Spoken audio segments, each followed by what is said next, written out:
1, 2, testing.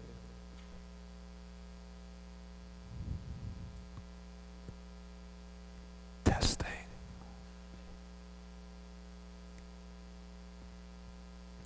Testing, 1, 2, 3. This should be okay.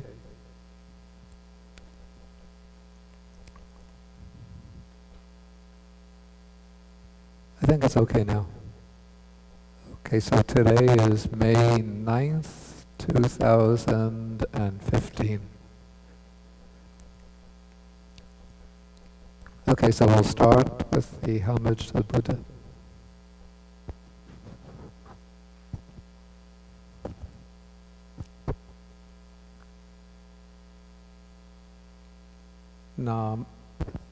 Namo tassa bhagavato arahato samma sambuddhassa.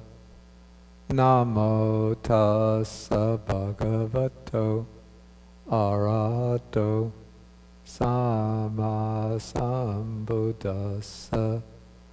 Namo tassa bhagavato arahato samma sambuddhassa. Okay, good morning everybody. Now I think the volume is, can you hear me all right in the back? Okay, we can leave it like this.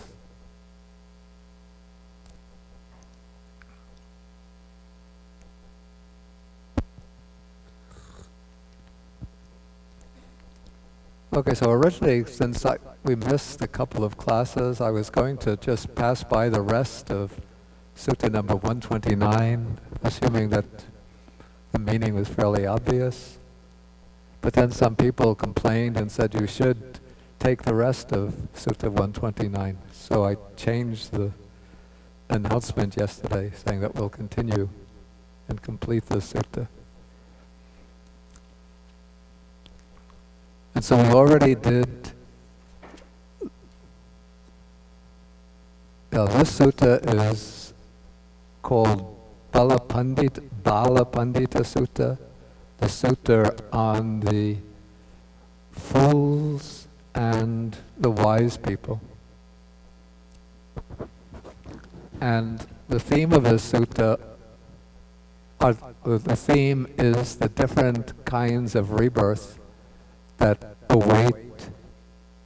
Well, let's say the theme is the suffering that is to be experienced by the foolish person and the happiness that's to be experienced by the wise person. And both suffering and happiness are explained in relation to two existences, in relation to our present existence and in relation to our future existences, to our rebirth.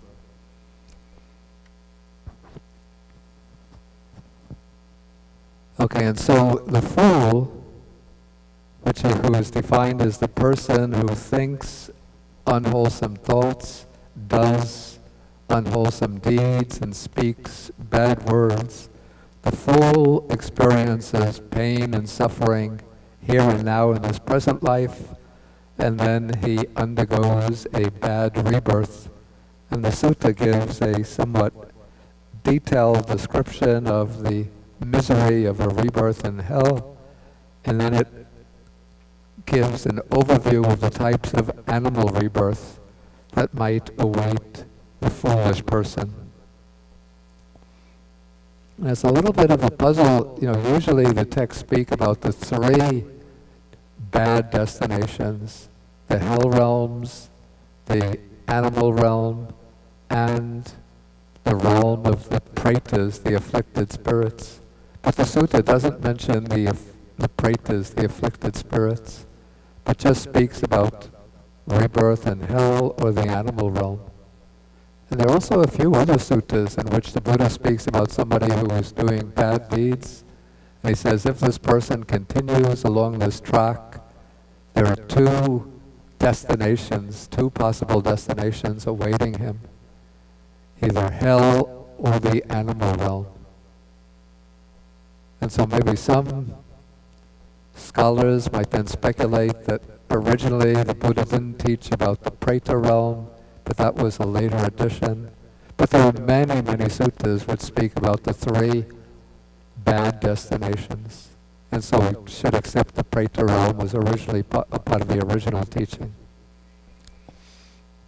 Okay, and so now we come to the second part of the sutta, which is concerned with the wise man, or the wise person.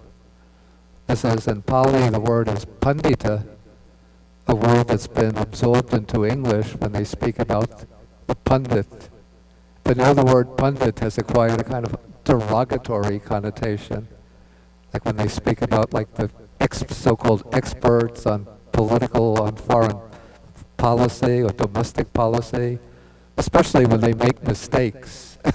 Then they say, well, the pundits were predicting such and such, but it's turned out to be quite contrary to their predictions. But originally the word that's been absorbed into English as pundit is the same in Pali and Sanskrit. The word is pandita, which means a learned person, a wise person, a knowledgeable person. And in Buddhism, the pandita is determined not simply by knowledge of factual matters, in fact, not at all by knowledge of factual matters, but rather applied wisdom in action. And so the Buddha, now I'm on page 1022 of the sutta, section number 27. The Buddha says that there are three characteristics of a wise person, signs of a wise person, attributes of a wise person. So what are the three? Here, the wise person is one who thinks good thoughts, speaks good words, and does good deeds. And so if one wants to know who is a wise person, one has to judge not on the basis of what a person says about himself, not on the matter of his book knowledge, his scholarship, but on the matter of his behavior. Okay, so then the Buddha is going now to explain the benefits that accrue to the wise person. And so the Buddha says that the wise person experiences pleasure and joy here and now in three ways. Okay, so then the text continues.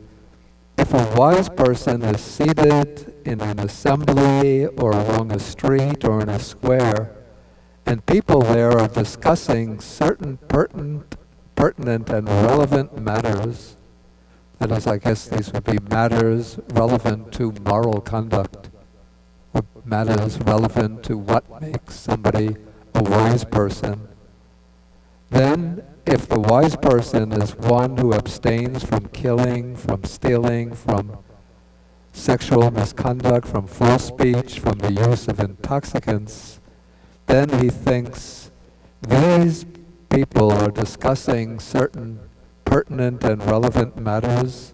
These things are not found in me, that is, these unwholesome types of behavior, and I am not seen engaging in them.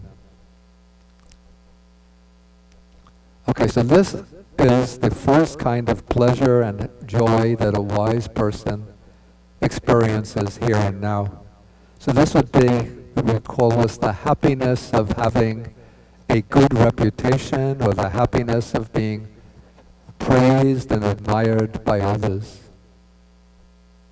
So even though in this case the people are not speaking directly about the wise person, but when speaking, one can assume that they're speaking about what are the general characteristics of a good person, and then they'll be mentioning abstaining from these unwholesome actions.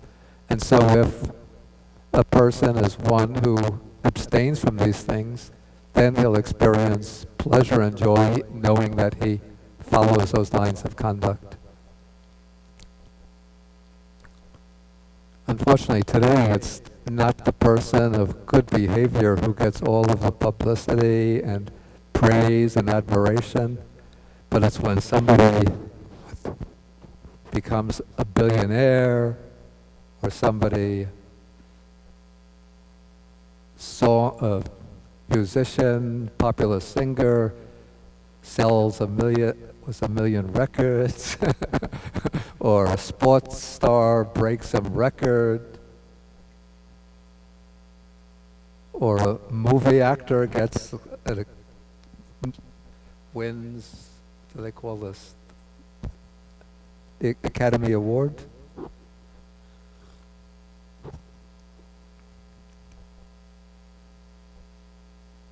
So those are the ones who who get the honor and praise and admiration. Okay, so this is the first type of happiness the wise person experiences, which is visible here and now. The second one, this in a sense, it just repeats what we had in the previous section. So when a robber is caught, a wise man sees or hears about kings having many kinds of torture inflicted on him. And this was the common practice in India. People sometimes complain today about the conditions of prison life.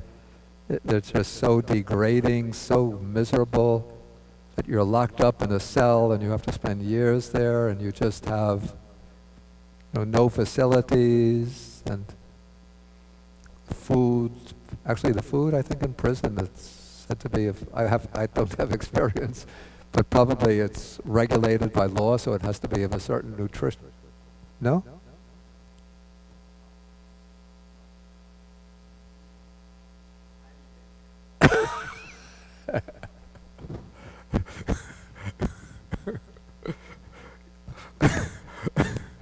My own one attempt ended in failure.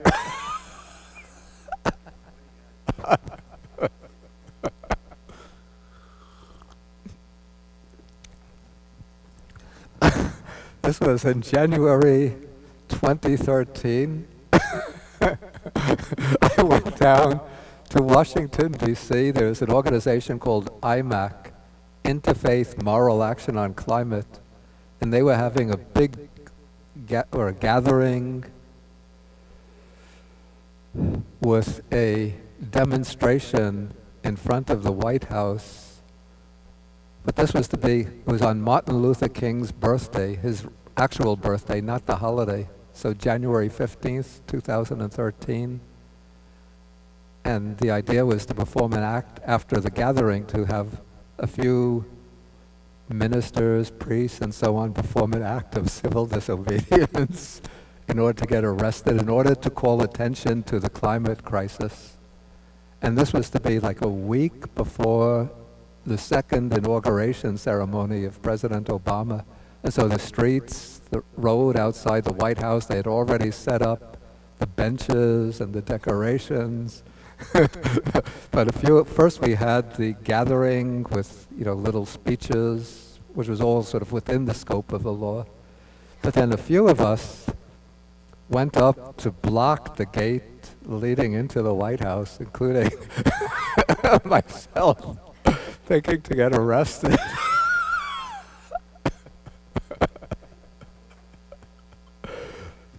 But the police kept on looking at us. And we were wondering, what's going on here? And then they politely suggested, why don't you go in front of... No, I think somebody said that we won't get arrested here. Edwin was there with me. Yeah, that's right. Edwin was there with me. They moved us over to another gate, thinking we'd get arrested there. But the police, it seems, they might have had instructions, no trouble, just 1 week before the inauguration. We don't want to get like any, demonstrators against, carbon emissions were arrested outside the White House, and President Obama just stood by and didn't say anything about them, then all of the environmental organizations will be complaining and petitioning. And so they must have had orders, don't touch them. So I heard the ghost of my mother speaking over my shoulder. Can't you do anything right?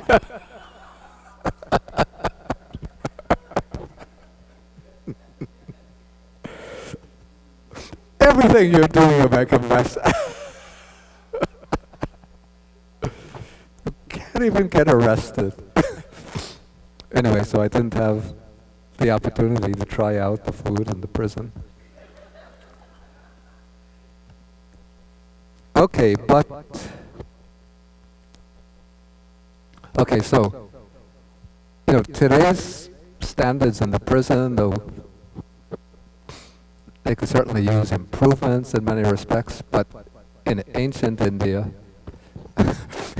you don't try to get arrested in any way whatsoever, because you're going to be, no, seriously, you read the list of these punishments are very, very severe. You get the nose cut off, hands cut off, feet cut off, ears cut off, and then you get you can be subject to a whole series of tortures which are so brutal that they don't even call them by their true names, but they just use polite designations for them.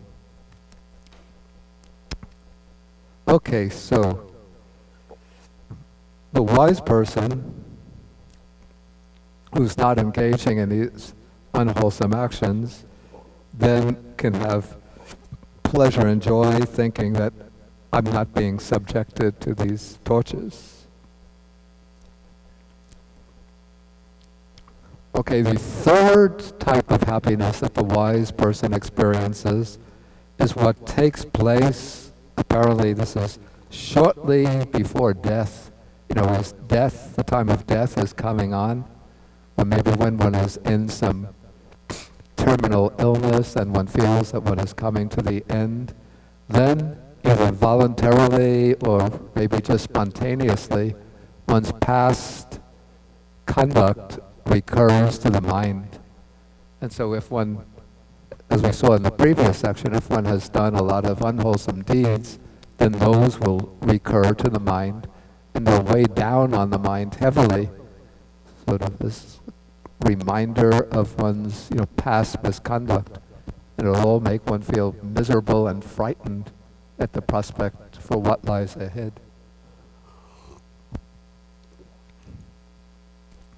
But in the case of the good person, then the text says his good bodily, verbal, and mental conduct cover him, spread over him, and envelop him.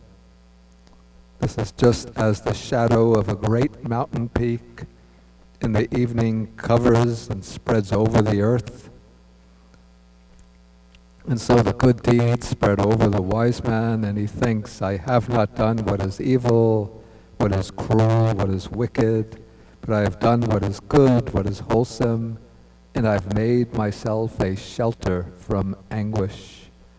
When I pass away, I won't go to the destination who have done what is evil.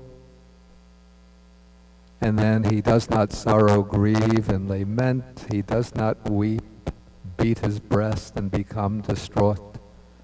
Okay, so this is the third kind of happiness that the wise person experiences here and now. And then the fourth benefit that comes to the wise person is that on the dissolution of the body after death, he is reborn in a happy destination, even in heaven. We have to note that this sutta is not concerned with the path leading to liberation, to Nibbana. But sometimes the Buddha explains, because the Buddha is regarded as the person who knows the paths leading to all destinations. And so the Buddha knows the pathways leading to the unwholesome, to rebirth in the realm of misery, the bad destinations, And also he knows the pathways leading to rebirth in the good destinations, as well as the path to liberation from all destinations, to nirvana. And so the Buddha will teach according to the proclivities, interests, potentials of the audience, and to guide people who are not yet on the path to liberation. The Buddha has to make the clear distinction, clear demarcation between the paths leading to the bad destinations and the paths leading to the good destinations. Okay, and so when we speak about rebirth in these different destinations, like last class we had this detailed description of the hell realms, and now we're going to have some description, or at least reference to the bliss and pleasure of the heavenly realms. Many of the modern people who are reading Buddhist texts say, well, there are several attitudes they can take. Either, okay, the Buddha had just been acculturated to the thought modes of ancient India, and so he accepted them as a matter of course. And since we're now living in the scientific age, we know that these realms are not real. And so the Buddha was just, he couldn't escape the limits of his worldview. And so he taught these because this was just part of the Indian cultural heritage in which he was nurtured and which he accepted as a matter of course. Another strategy that's sometimes used is, or a way to explain these texts is, of course, as the enlightened one, the Buddha knew that there were no such realms as this. But for ordinary people, to get ordinary people to behave morally, he would teach them that if you do bad deeds, you'll go to a bad rebirth. If you do good deeds, you'll have a higher rebirth. But this was just, in this interpretation, a skillful means that the Buddha was using to help people behave morally.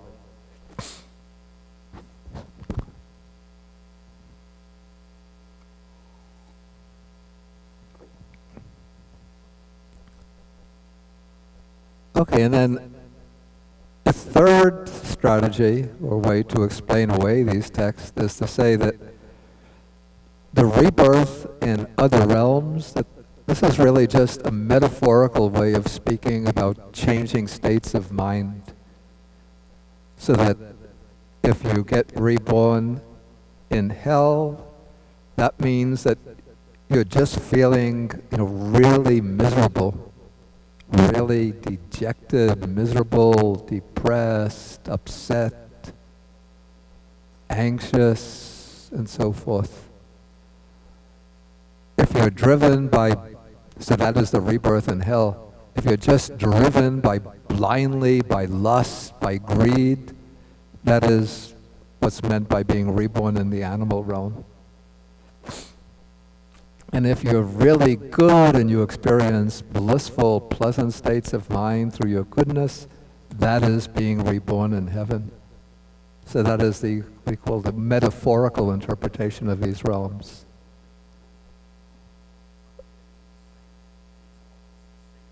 No, I'm not saying this. No, these are three ways in which we call them Buddhist modernists will explain these types of passages. I'm a simple, unsophisticated country boy from Brooklyn.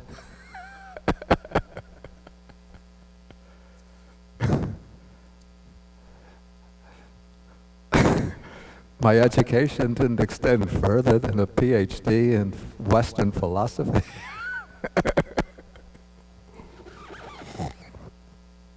So I interpret them literally.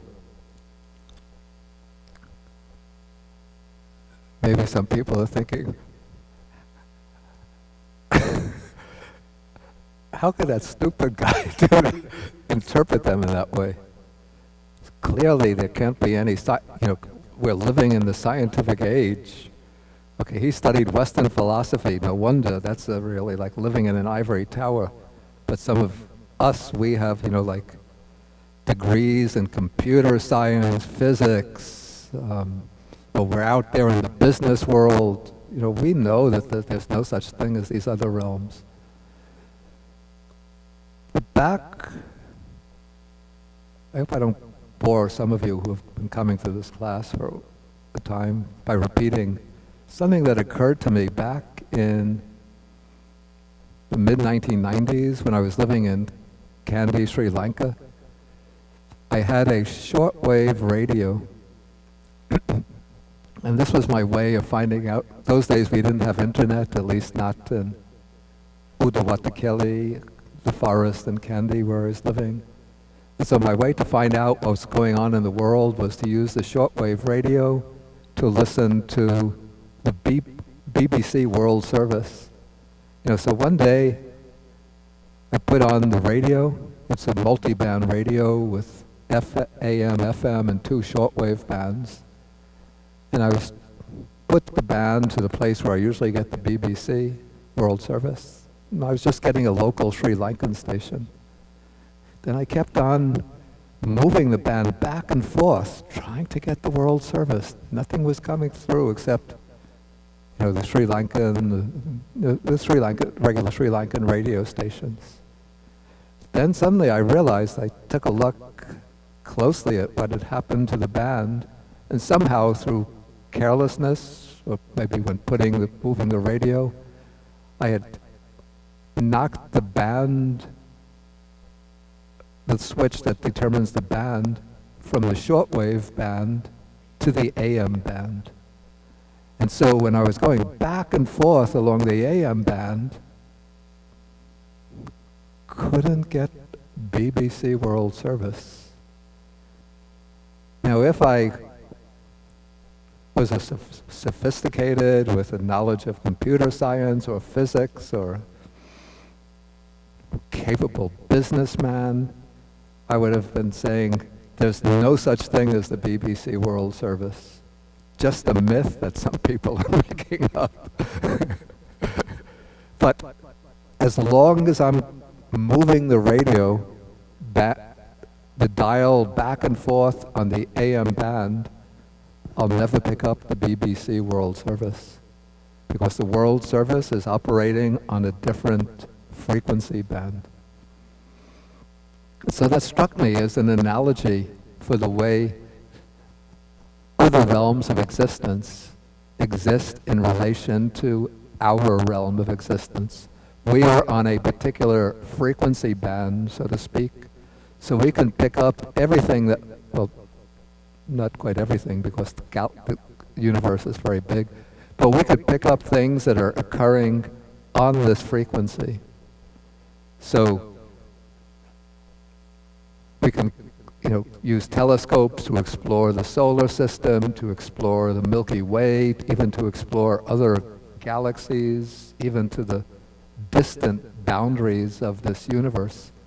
But we'll never see heavenly realms or hell realms because they are functioning on different so-called different frequency levels, different bands. But if one develops the abhinya, that's the super knowledges, then one can change the frequency level of one's mind, so one can tune into these other realms of existence.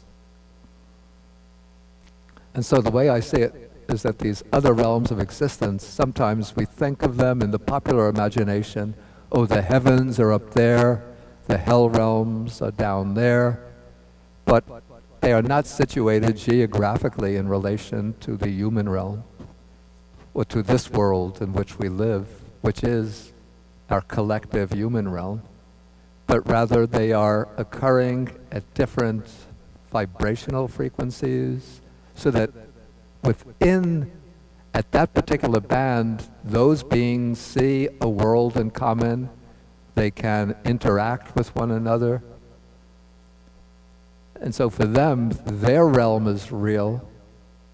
And in the case of the devas or the deities, they say that they can also see the human realm because they have superior faculties to us. But our faculties are very blunt, relatively, so we don't see the higher realms and the lower realms unless we develop the abhinya, the super knowledges.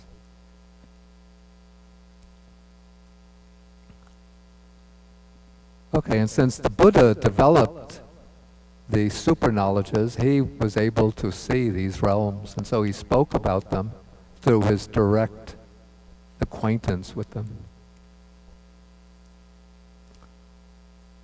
Okay, so now I'm continuing with passage number 32. The Buddha says, if it were to be rightly said of anything that it is utterly wished for, desirable, utterly agreeable, it is of heaven that this could be said. So it's hard to finish describing the happiness of heaven. And then a monk asked the Buddha, well, if it's hard to describe the happiness of heaven, can you give a simile? And now the Buddha gives as a simile, he's going to show what would be taken as the highest form of mundane happiness experienced by a human being. And this is the happiness of what is called the Raja Chakravati, which means, or would be translated, the wheel-turning monarch.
Yeah, so here the wheel is something of a symbol for this particular ruler's entitlement to rule. And the Raja Chakravati is a figure who occurs in a number of Buddhist discourses as the ideal ruler.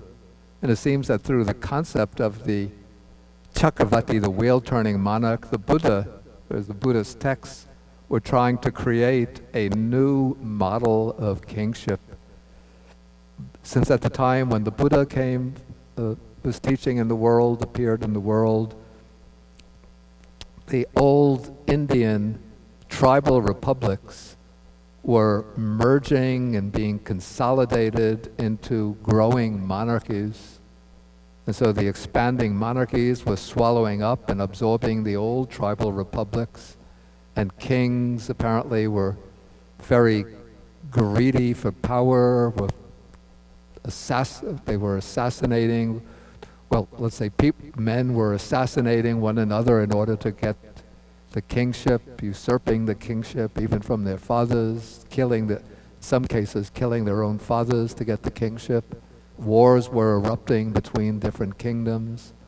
And so in order to provide a different model of kingship, one not based on naked ambition and oppressive power, the Buddha established this idea of the Dhammachakki, Raja Dhammachakki, the one who rules through righteousness.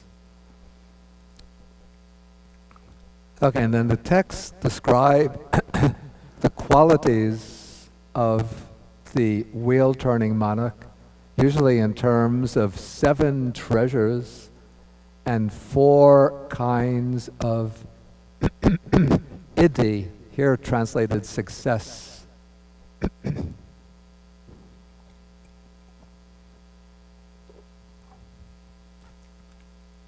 Trying to think of a better word than success for iddhi. 4 kinds of prosperity.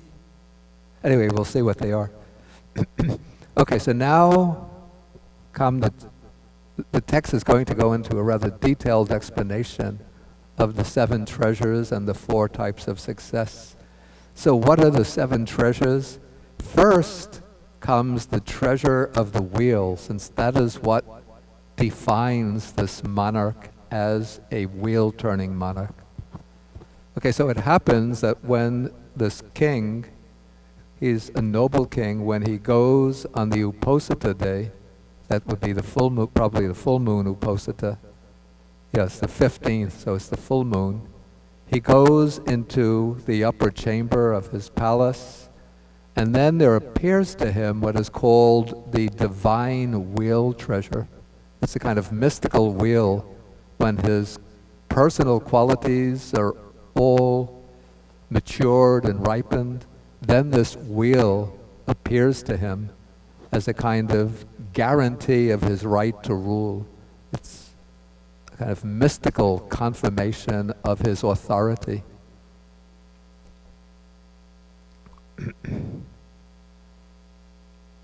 Okay, so when he sees this divine wheel treasure, then he thinks that sort of this is the tradition that it's said that when the wheel treasure appears, that a king becomes the wheel-turning monarch.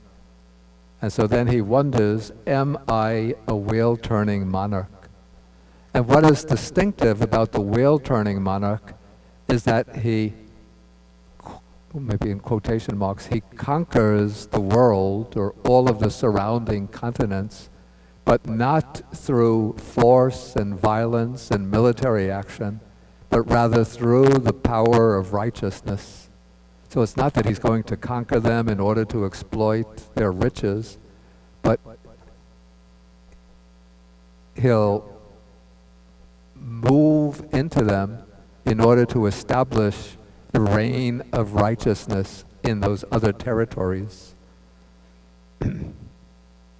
Okay, so when the wheel treasure appears to him, then he takes a water vessel and sprinkles it, which is a way of blessing it, and then he asks the wheel to revolve and to go forward.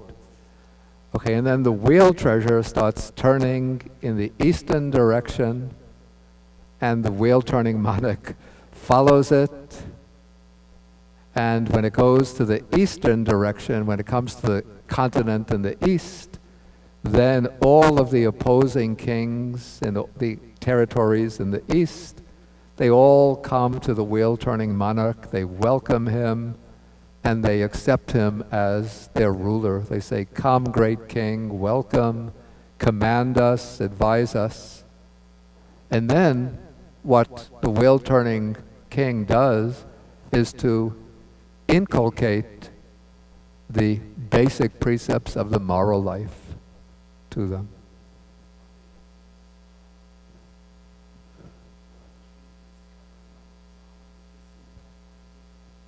I'm going to come to that. Yeah, I'll come to that, yeah.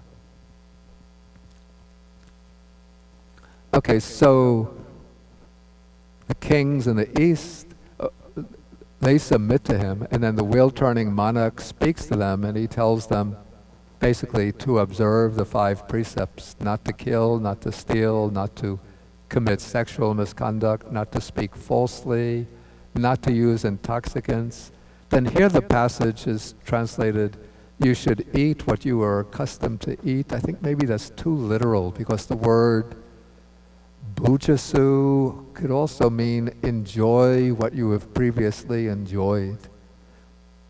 So I think the sense here, what's implied is that he's not trying to impose his authority over the other kings and to extract their wealth and resources and convey them back to his own kingdom. But he's saying, I'm not going to take anything of yours, you just continue to enjoy your accustomed wealth. Okay, then the same thing happens in each of the other directions. And so in the Indian picture of the Indian geography, Jambudvipa is the continent in the middle of the world. Then there are continents to the east, south, west, and north. And the wheel-turning monarch moves into each of these surrounding continents and then establishes you could say, a reign of righteousness based on morality. And now what's also important about the wheel-turning monarch is that there's a close affinity between the wheel-turning monarch in the secular domain, the mundane domain, and the Buddha in the spiritual domain. So just as the Buddha is called Dhammaraja, the king of the Dharma, in the broadest sense, since he is the one who has mastered the entire liberating Dhamma. And so the wheel-turning monarch is also called Dhammaraja, the king of Dhamma, in the mundane sense, that he is the king who exemplifies, who embodies the Dhamma of ethical righteousness. And the connection between the two is so close that the Buddha himself, it said in some suttas in his previous lives, many times he had become a wheel-turning monarch. So this was one of the main channels through which he fulfilled the paramitas in order to achieve Buddhahood. And then in his last existence, when the Buddha was right after his birth, when he was just an infant, then when the court Brahmins were called in to examine the bodily features of the baby and predict his future destiny, most of them said that this child has two possible destinies. Either he becomes, if he remains at home, he becomes a wheel-turning monarch. If he goes forth into the homeless life, he becomes a fully enlightened Buddha.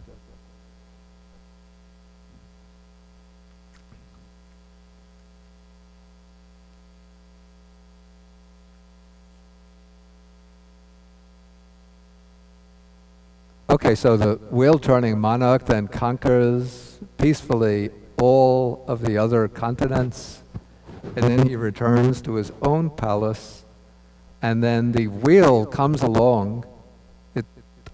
He actually follows the wheel, and then when he takes his seat, the wheel remains by his throne, and it will remain there as long as he fulfills the duties of a wheel-turning monarch.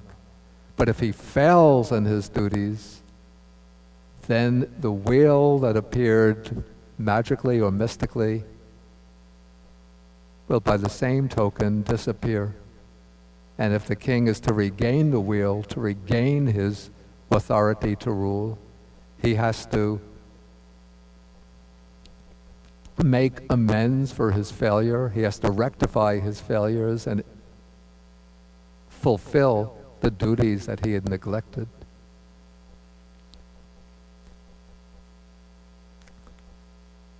Okay, we'll pass a bit quickly through the remaining 6 treasures of the wheel-turning monarch. Next comes the elephant treasure, which is an elephant that has various supernormal powers, so that if the king wants to travel someplace, he mounts the elephant in the morning, and then early in the morning, and the elephant will travel over the whole earth, even to the edge of the ocean, and it will return to the royal capital in time for the king to take his breakfast. Even United Airlines hasn't matched that yet.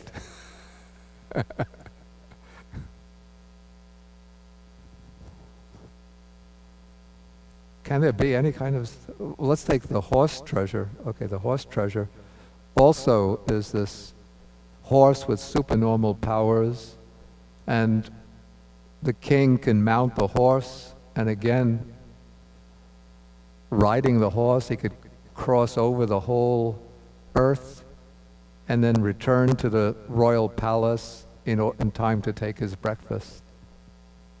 Is there any kind of special significance, moral or spiritual significance in the elephant treasure or the horse treasure?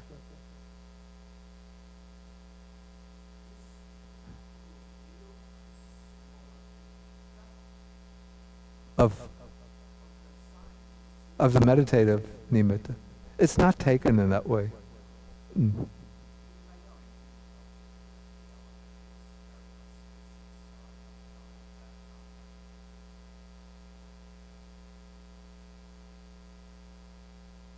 I think it's not so much a matter of auspiciousness, but a king would always have elephants because they need elephants first to do work, and then when the king goes out riding, he'll go on an elephant. Maybe he uses both, but the typical picture is that, of course, the elephant is highest, so the king has to be on top of everybody else, so he'll go on the elephant. Any special significance?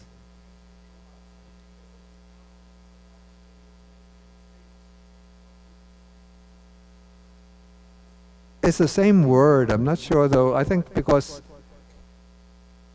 let's say, the Buddha has taken that word taming from the context of taming an animal and then applied it to the mind. So what one does with the mind is to tame the mind rather than going in the other direction. Yeah. Any other ideas?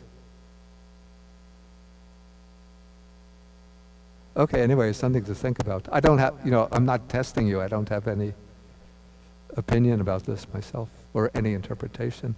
Okay, then comes the jewel treasure. So this is supposed to be, again, it's a special prerogative of the wheel-turning monarch to have this jewel, which is supposed to be its light is supposed to be so brilliant that when it's taken outside at night, its light illuminates the whole town or city, and everybody thinks the sun has arisen and it's time to go out and start working. Okay, then comes the woman treasure, who has all of the features of beauty according to the ancient Indian model.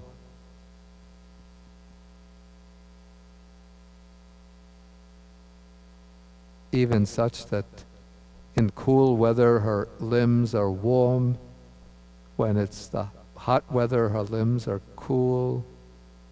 From her body comes the scent of sandalwood, assuming that she's not putting any kind of perfume on. From her mouth, the scent of lotuses. And of course, she's always eager to serve the wheel-turning monarch in action and in speech. And I don't think this will go over well today, but she rises before the wheel-turning monarch and retires after him, since she gets up early to start, overseeing the household, make sure all the servants are preparing the breakfast, or the kitchen staff is preparing the breakfast. At night, she makes sure everything is neat and tidy before she goes to sleep. Okay, then comes what is called the steward treasure. Or maybe today we would call this in America, the Secretary of the Treasury, or in Britain, Exchequer, of other countries, the Minister of Finance. And so he's the one who takes care of all of the financial affairs of the king. And he's able to find hidden treasures, buried treasures anywhere. It seems he has the divine eye, so he could see where there are treasures buried beneath the earth or in the waters. And then comes what's called the seventh is the counselor treasure. This would be the equivalent of, it would be like a country that has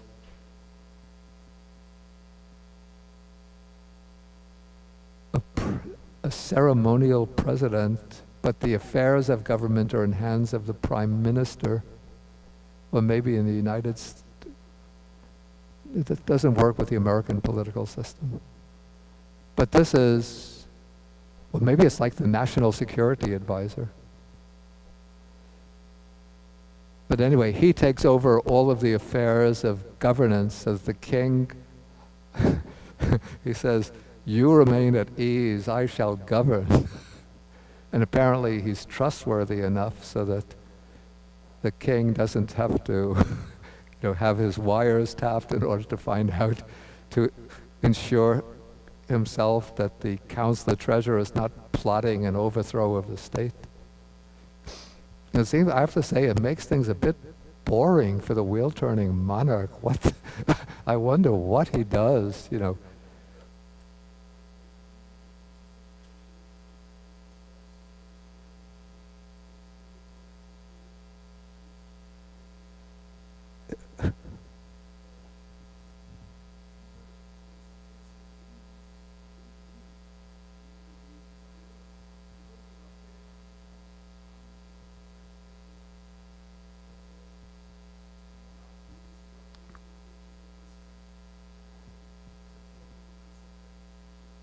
I think the idea is not that the people give these things to him, but these things occur to him through a kind of mystical power or spiritual power.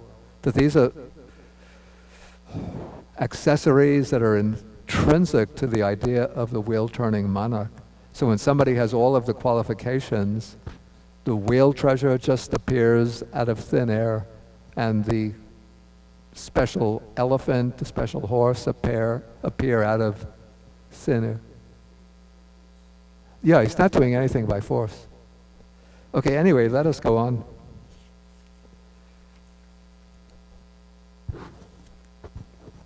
Okay, so these are the 7 treasures.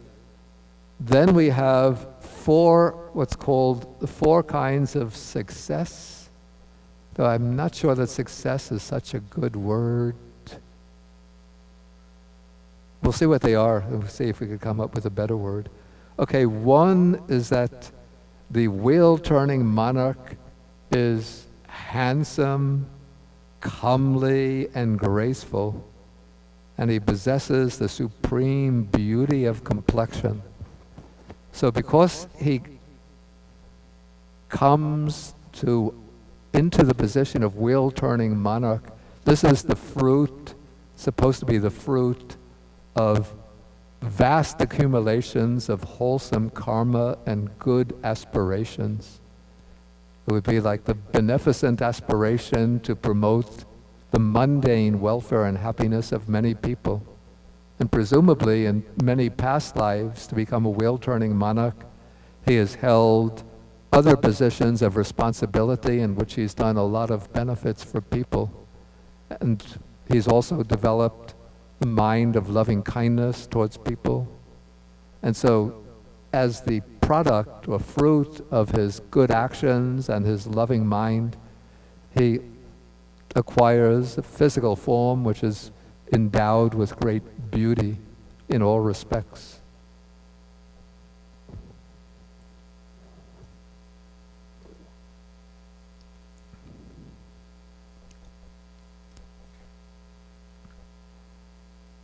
Okay, another sort of karmic result of his good deeds in the past, the same karma that brings him into the position of wheel-turning monarch, also ensures that he has a long lifespan and surpasses other human beings in that respect.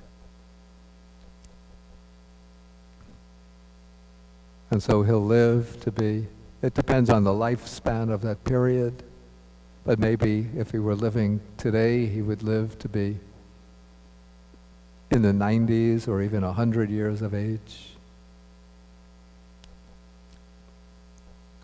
Okay, and then as a third karmic result, or result of his good karma in the past, the wheel-turning monarch is always healthy and vigorous, and so the stock description of good health is that he's free from illness and affliction. He has a good digestion, neither too cool nor too warm. And he surpasses other human beings in that respect. Okay, and then the fourth success of the wheel-turning monarch is probably based on his present policies, not just on past karma. And this is that he's beloved to everybody in his realm. So he's dear and agreeable to Brahmins and householders, just the way a loving father would be dear and agreeable to his own children.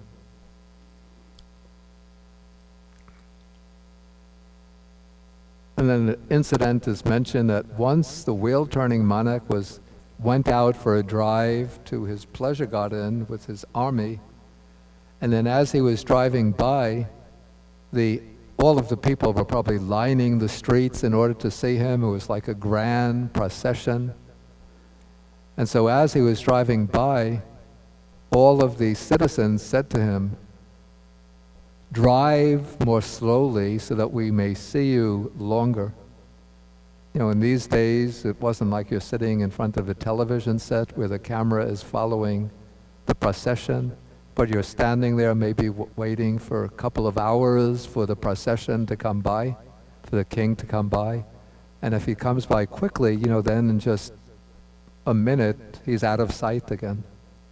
And so you're didn't really get a chance to get a good look at him.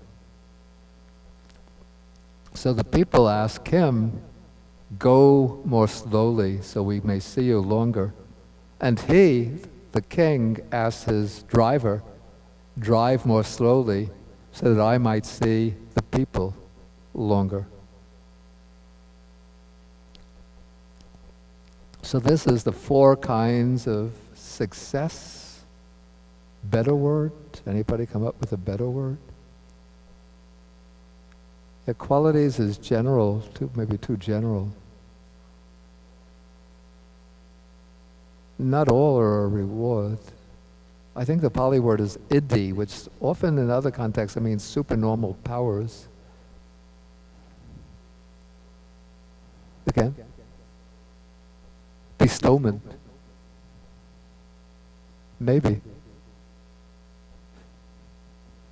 Okay, anyway, let us go on. Okay, so now the Buddha is asking the monks, he says, so all of this description of the wheel-turning monarch is to illustrate the kind of happiness that a human being can experience, a human being in the greatest position of felicity. Maybe that's the good word. It's a rather rare word used. It's not a word not used so often today. Felicity, like happiness or bliss.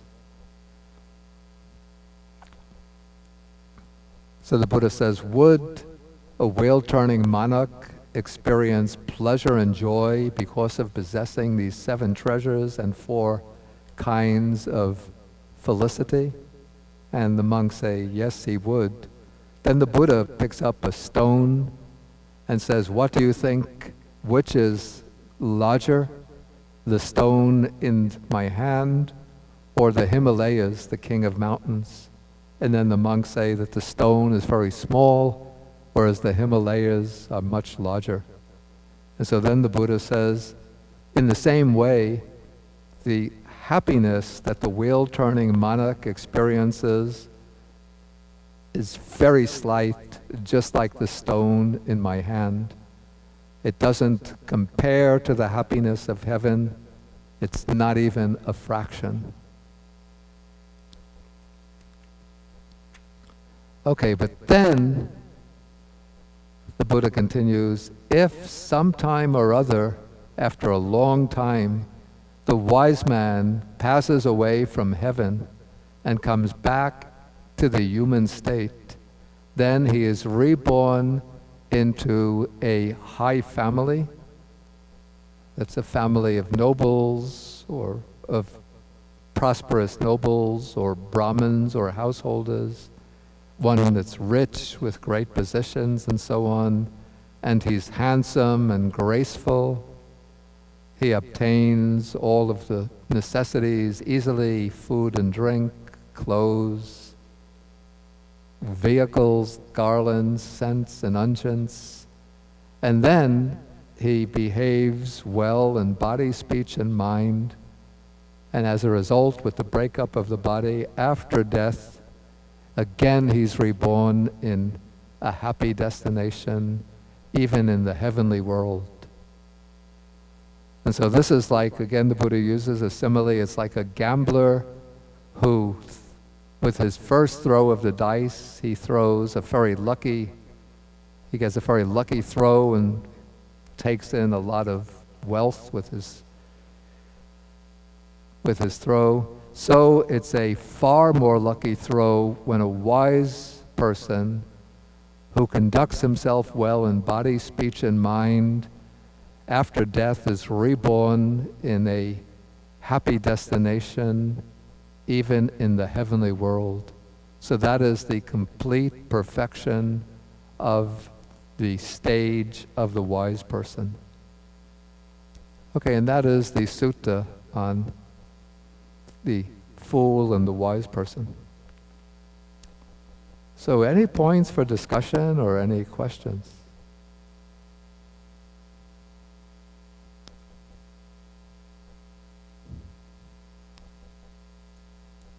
What do you think of this sutta? Seem like ancient Indian mythology, legend, fiction? Barbara?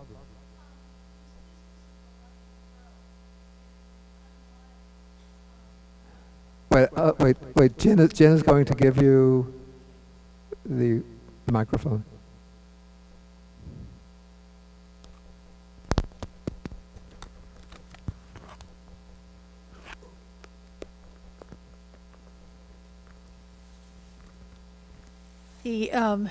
Can you hear me?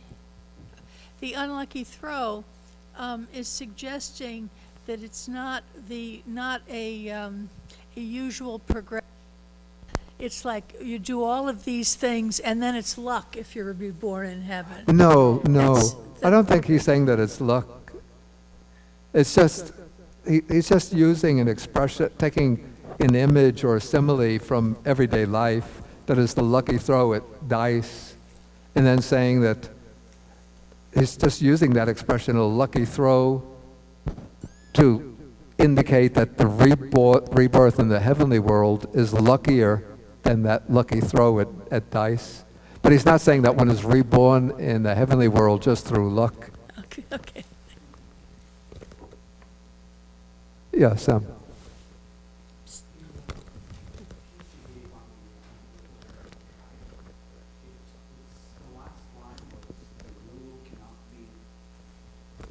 From the piece in the Anguttara Nikaya, it's the last line was, and that rule cannot be overthrown by any hostile being. Is that in reference that once the Dhamma is established, there is... We'll come to those passages. First, I want to finish with this sutta. Okay. So if there's anything coming out of this sutta. Okay, please in the back, and wait till the microphone comes to you.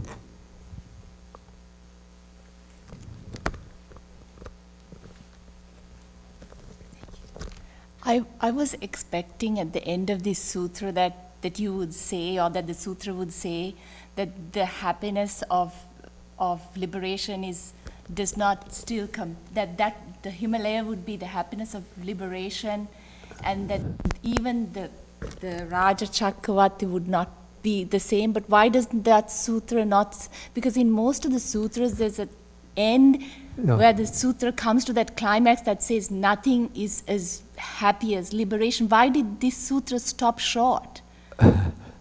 It's a good question. Because the Buddha is speaking to monks, and usually when he's speaking to monks, even if he speaks about superior types of worldly pleasure, then he'll, in order to sort of spur them on in their Dhamma practice, he'll hold up the happiness of liberation as superior to the highest type of worldly happiness. Maybe, even though the Buddha is speaking to monks, maybe he's not intending the discourse to remain with the monks. Maybe he has in mind that it's intended for people who are still at lower stages of spiritual development. That's the only explanation I can give.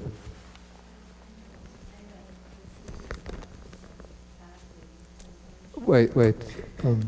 Sorry. Didn't you also say that the sutta is not concerned with the path leading to liberation? Yeah. So maybe that's what I that's why. said. Yeah. But in effect, she's asking, why doesn't the Buddha bring in liberation? Why doesn't it at least make some mention? And it's a good question. If the Buddha was addressing, say, a crowd of village people who had come to see him, then one could see why he's not mentioning liberation. But the audience of the sutta are monks. Yeah, so I don't have a definite explanation. But the point is certainly true that when the Buddha, I'm trying to think of a sutta offhand where the Buddha... It sounds like this is one of the pebbles or layers of happiness, that there's so many different levels of happiness, that this is one of the stones to that path. And that, I don't know how the book is designed, but that's one of the teachings that will lead you to that path, and all many paths to liberation. Does that make sense? I don't know if I'm explaining it correctly, but... Well, certainly, the sort of the, let us say, the injunction or the message that emerges out of the sutta is avoid unwholesome conduct in body, speech, and mind, and cultivate good conduct of body, speech, and mind. And so, avoiding unwholesome conduct and cultivating good conduct, those are two prerequisites for following the path to liberation. But the sutta stops with the good conduct of body, speech, and mind, and it doesn't go beyond and to expound what is necessary to gain liberation. Maybe that's the reason, because if the Buddha were to bring in the happiness of liberation, then the question would arise, how does one gain the happiness of liberation? Then he has to give a still more elaborate explanation, and the sutta becomes still longer. Edwin.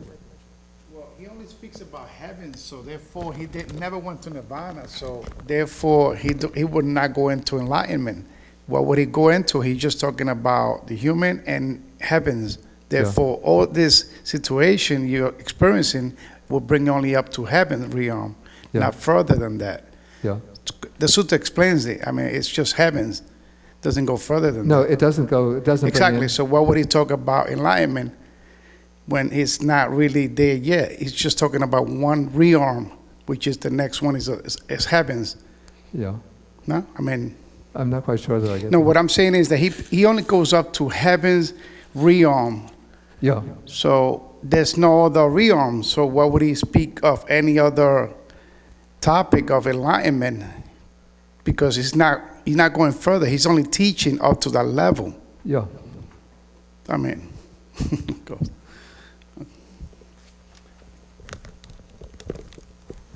Would this be the equivalent of the stream enterer, maybe? No. It's not even. No, not at all. Because there's no mention of any of the practices that lead to stream entry. It's purely what we might call, I think in the previous class I mentioned the 3 kinds of benefits that the Dhamma can lead to: well-being and happiness here and now, in this life, in the mundane sense, the good fortune or the happiness of a fortunate rebirth, and the ultimate goal, the ultimate benefit, which is nibbana, or liberation. And this sutta is just concerned with avoiding harm and misery here and now, obtaining the benefits visible in the present life, and a happy rebirth. Any other urgent point? Okay, then there was the handout that I sent electronically. This gives a little more on the wheel-turning monarch. So it helps us to see a little bit of this kind of political ideal that the Buddha sketched. So there's a sutta that comes in the Anguttara Nikaya, where the Buddha is speaking to the monks, and he says that even a wheel-turning monarch, he calls him the just and righteous king. I think that the Pali is Dhamma Raja Dhammiko, using the word Dhamma twice, does not govern his realm without a co-ruler. Strike out the T there. Okay, then a monk asked the Buddha, who is the co-ruler of the wheel-turning monarch? And then the Buddha says, it is the Dhamma, O monk. And here the Buddha, when he uses the word Dhamma, he's not referring to his own teaching of the Four Noble Truths, the dependent origination, and so on, the Noble Eightfold Path. Because the wheel-turning monarch also arises in times when the Buddha Dharma doesn't exist in the world. So the Buddha appears very rarely, but wheel-turning monarchs, according to the Buddha's text, can appear at times when no Buddha is existing. So here the word Dhamma has a different connotation than the word Dhamma indicates something different than the Buddha's teaching in the narrow sense, but rather it refers to, we might call it the principle, the law of righteousness, goodness, and truth, which is ever existing. It would be the law of that unwholesome deeds bring suffering and misery, the law that good deeds bring well-being and happiness, the law that one should protect the lives and well-being of others and avoid any kind of harm and suffering for others. And so, the way the Buddha elaborates, he says that the wheel-turning monarch, the just and righteous king, relying on the Dhamma, honoring the Dhamma, esteeming and respecting it with the Dhamma as his standard, banner, and sovereign, provides lawful, this is dhammika, protection, shelter, and safety for his own dependents, for the kshatriyas, that's the aristocrats in his realm, for his army, for the Brahmins and householders, for the inhabitants of the towns and countryside, for ascetics and Brahmins, even for the birds and the beasts. So he protects even the animal life within the realm. And then the wheel-turning monarch, who thus provides lawful protection, shelter for all, is one who rules by Dhamma only, in accordance with the Dhamma. So the wheel-turning monarch can't rule arbitrarily according to his own will or according to his own desires, but he has to look to a higher standard in order to rule legitimately. And that higher standard is, you might call this the eternal, natural, moral law of the universe. And when he's ruling in accordance with the Dhamma, the Buddha says, that rule cannot be overthrown by any hostile human being.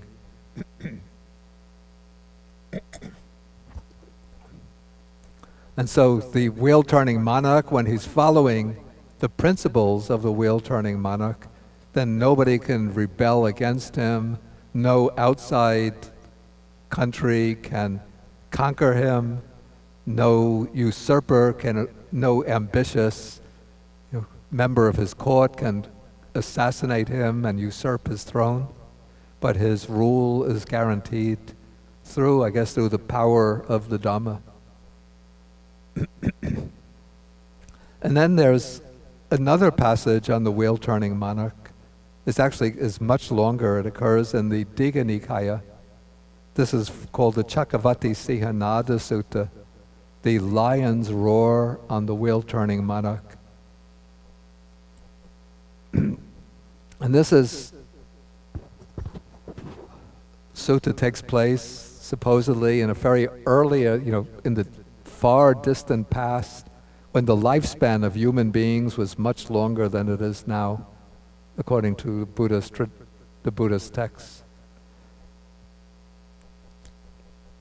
So there's a king named Dalha Nemi who said to a certain man, "My good man, whenever you see that the sacred wheel treasure has slipped from its position, report it to me."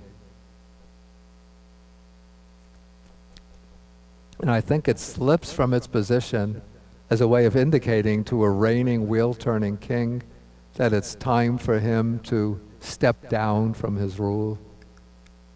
The ancient tradition for the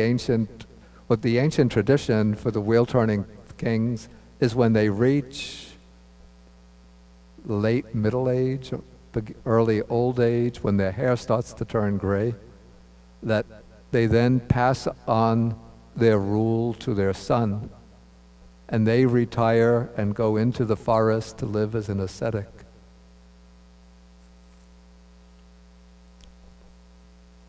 And so when this king Dalha Nemi is growing old, then at a certain point the wheel-turning monarch, the wheel treasure vanishes, and that's a signal to him that it's time to step down. So the treasurer, or the man, reports this to the king, and then the king sends for his eldest son and says to him that the wheel treasure has now slipped from its position. I have heard it said that when this happens, the wheel-turning monarch doesn't have much longer to live. And so he says, "I have had my fill of human pleasures. Now is the time to seek heavenly pleasures. You should take over the land. I will shave off my hair and my beard, put on the ochre robes, and go forth into the homeless life." Okay, so then he installs his son in the position of the king, and the king himself renounces the throne and becomes an ascetic. And then after the king goes forth, then the wheel treasure vanishes. And so now we have a new king, but the mark of legitimacy, the mark of his authority has vanished. He gets to be a king in succession to his father, but he doesn't automatically get to be the wheel-turning king. And so when this is reported to the new king, he feels sad, and then he goes to his father, who's now called the Rajisi, the royal sage, and reports this to him. And then the former king says to him, "You shouldn't feel sad about this, because the wheel treasure is not automatically part of the package. You have to earn the wheel treasure. You have to fulfill the qualifications to become the wheel-turning monarch." And so this means that to get the wheel treasure, for the wheel treasure to return, you have to fulfill the duties of a noble wheel-turning monarch. And then when you're doing so, then on the Uposita day, the full moon day, then at a certain time, the sacred wheel treasure will reappear to you with its 1,000 spokes and so forth. Okay, now the new king asks his father, what is the duty of the wheel-turning monarch?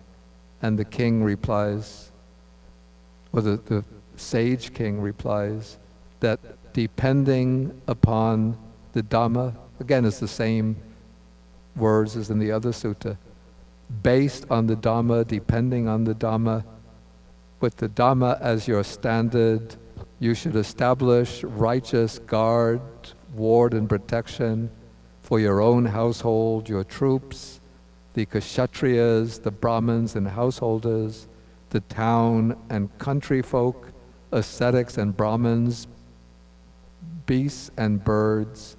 But then comes something else that's important. Let no crime prevail in your kingdom, and to those who are in need give wealth. That is, he has to ensure that there's no poverty in the realm. And then, when there are ascetics and brahmins in your kingdom leading the life of renunciation, from time to time you should approach them and ask, Venerable Sirs, what is wholesome, what is unwholesome, blameworthy and blameless? What is to be followed and what is to be avoided? What leads to harm and suffering, and what leads to welfare and happiness? Then when you receive their advice, then you should avoid what is unwholesome and do what is wholesome. Okay, and then this new king receives the advice and then he fulfills it.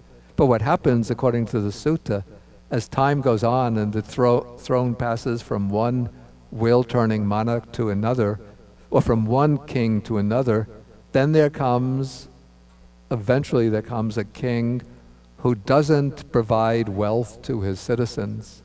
As a result, poverty breaks out in his realm. And then when poverty breaks out, then in succession crime starts to spread.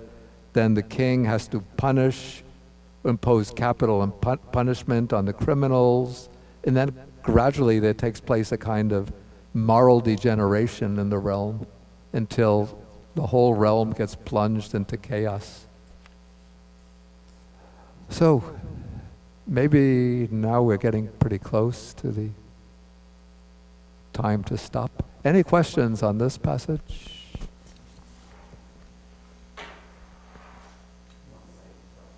Yeah, I was thinking if there's anything that requires some discussion, then we'll take up the discussion after lunch. Okay, so let us end by sharing the merits.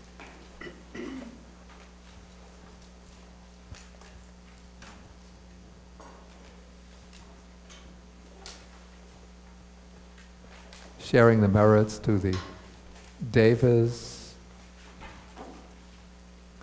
the nagas or dragon spirits, the bhutas, the fair spirits, and all other beings. Akasata chabumata deva naga mahidika punyantang anumoditva chirang rakantu sasanam. Akasata chabumata deva naga mahidika punyantang anumoditva chirang rakantu desanam. Akasata chabumata deva naga mahidika punyantang anumoditva chirang rakantu mang parang. Etavatacham hehi sampadang punya sampadang sabbe devanumodantu sabba sampati siddhya.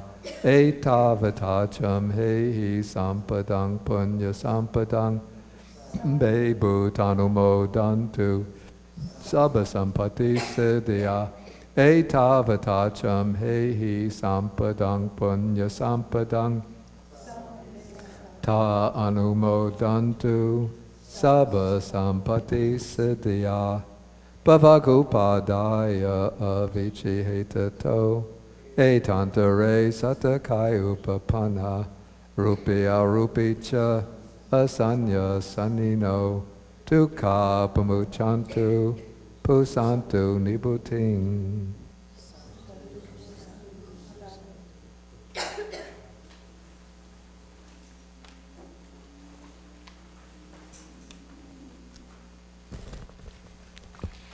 Okay, then